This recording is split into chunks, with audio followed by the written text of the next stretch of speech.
Mesdames et messieurs, bonjour, bonsoir. Vous êtes sur la radio-télévision Fadris. Bienvenue à la troisième sortie du bulletin d'information pour cette semaine.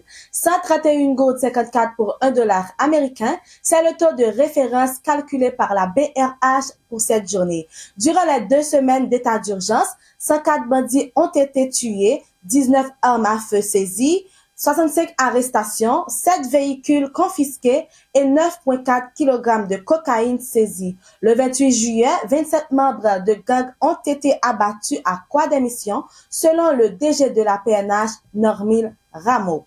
Hier mardi, un policier kenyan a été blessé par balle à l'épaule au centre-ville lors d'une confrontation avec les gangs. Il a été transporté d'urgence au centre médical de la mission où son état est jugé stable. Les gangs ne sont pas sortis sains et saufs selon la force multinationale.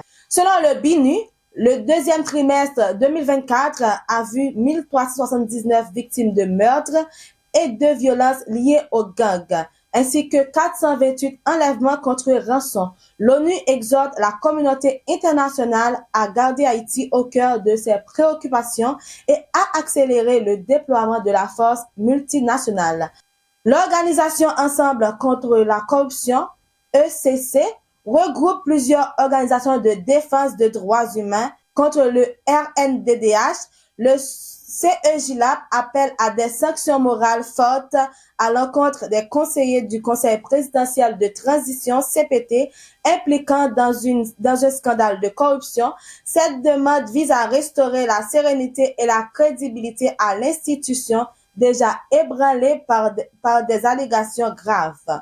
À l'échelle internationale, face à un nombre de visiteurs toujours plus important, le mouvement antitouriste se multiplie en Espagne comme le reste de l'Europe, dénonce la pression immobilière, l'inflation et les nuisances environnementales. Endiguer ce fléau de tourisme de masse, les territoires concernés prennent timidement des mesures. Le Parlement russe a approuvé hier mardi une nouvelle loi pour faciliter l'expulsion de migrants vers leur pays d'origine. Une mesure prise au nom de la sécurité nationale qui pourrait permettre, selon certains observateurs, d'accentuer la pression sur ces populations vulnérables pour qu'elles acceptent de grossir les rangs de l'armée russe en Ukraine.